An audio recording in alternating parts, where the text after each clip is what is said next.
Sasha Banks and Naomi were not fired by WWE because of an AEW risk. Plus, a major name re-signs with AEW, and there are big future plans for a Raw star being teased. It's all in the wrestling news right now.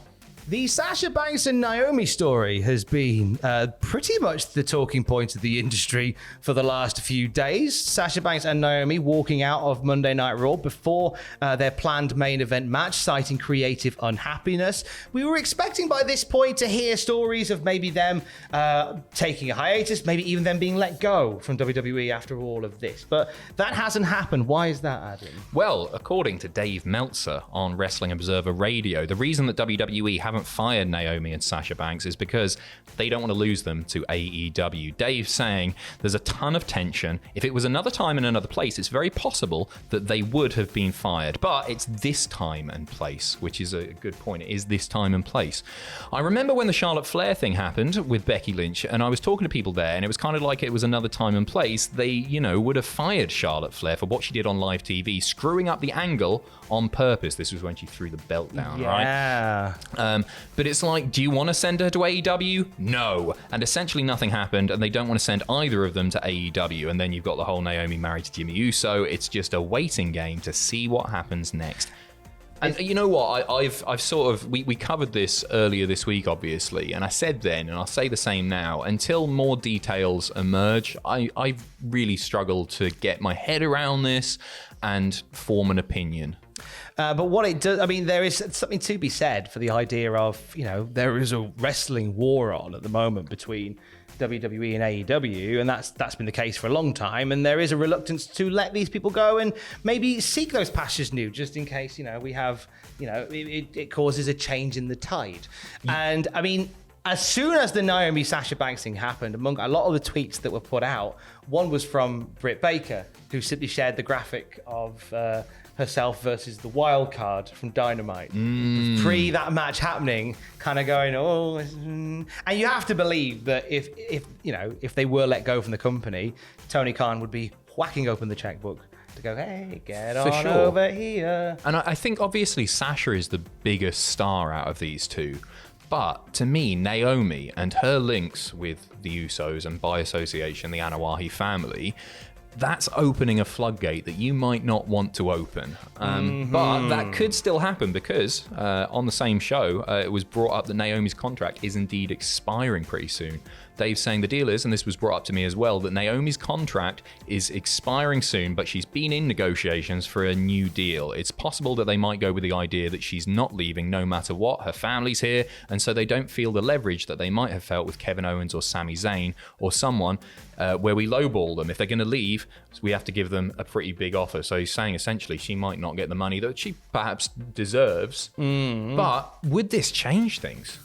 I think I can't imagine WWE just letting that contract expire and then going, okay, bye. Yeah, I think it comes back to what we said in the first story. Like there is a risk that AEW will simply go, get on over here, come on in. The water's fine.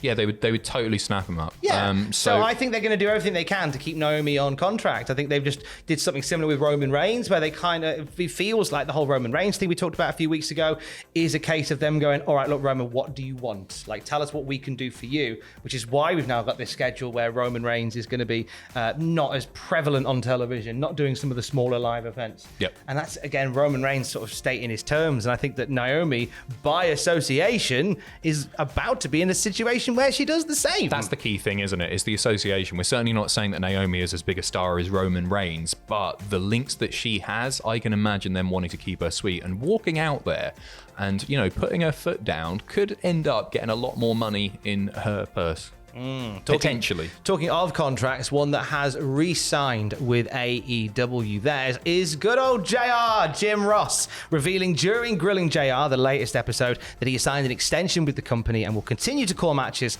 for the foreseeable future. After this announcement, Jim Ross was very grateful to Tony Khan, saying, I don't think we've made this announcement yet, but I have indeed signed an extension with AEW not too long ago. I appreciate Tony Khan's confidence and his willingness to keep me on the team and contribute. We've not We're not going for a long time, but I think I signed for about a year and a half or something like that to stay in the position that I'm in. I'm just really pleased that at 70, I still have a future, and at 70, I'm still loving what I do. And I think we've said a few things, and I've said a few things about sort of JR's skills on commentary right now, and I think when he's on the game, when he's match fit and ready, he is still one of the best on the planet. Like, and his history speaks for itself. Like, he's the voice of my wrestling childhood. I want to say that because I feel like some people think sometimes I disrespect JR because I don't think that he's always firing on all cylinders, and he's not sometimes. But you know what? It says a lot for a guy and the heritage that they have in wrestling, that when you do an impression, when you do like a sort of comedy impression of a wrestling commentator, you're doing an impression of JR.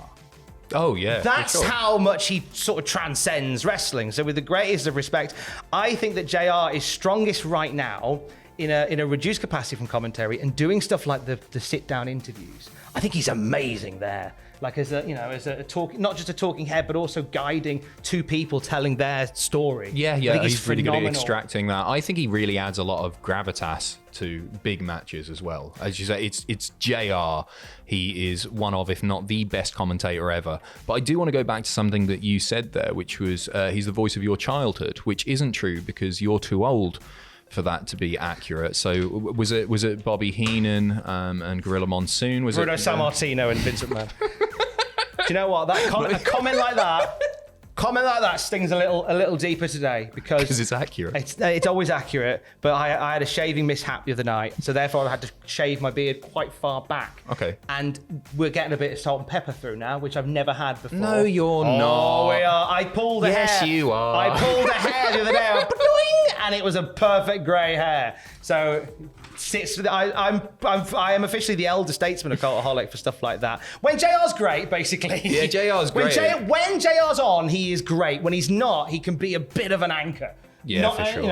Not in a great way. He can bring the thing down a touch. But when he's on, he's brilliant. Yeah, and he's a draw in his own right. Yes, exactly. Like just to see him come out. I imagine I know you don't hear the commentary in the arena, but there's something cool about seeing JR.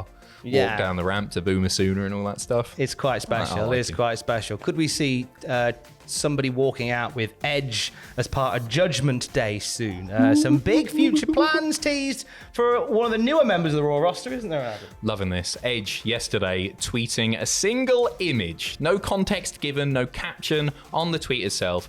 It's just a picture of a very scary man named Tommaso Ciampa. Sorry, named Ciampa, not Tommaso Ciampa. And that's all she wrote, or all she didn't write in this case. So, I mean, we've talked about how great Ciampa would be in that faction. I feel like WWE don't especially have big plans for him at present, and I'm worried he's going to get lost in the shuffle. He's not been on the main roster for too long. This could be really, really handy. You have him there teaming with Priest. They could be going after the tag team championships, Rhea going after the women's, and then Edge going after the world, having another go at that. And then maybe when it does all fall apart, you see bloody Ciampa rise up. Ciampa and Edge? Oh, ding dong. Well, hey. Oh, that's a lovely idea. What a great unit they would become. Possibly a unit that would make their way over to Cardiff. Oh, how can they get tickets? Oh, if only there was a pre-sale code where you could get your tickets for WWE Clash of the Castle before they go on general release tomorrow.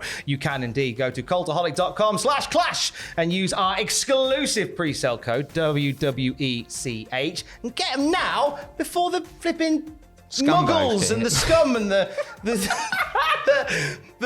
wretched refuse of society get theirs. Get in there before the muggles do. We haven't got ours yet, Tom. Haven't we?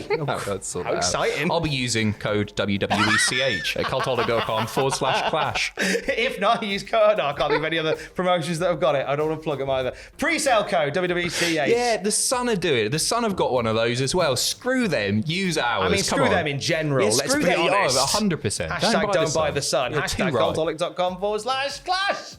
More news throughout the day at cultaholic.com. Stay safe. Love you. Bye. /clash.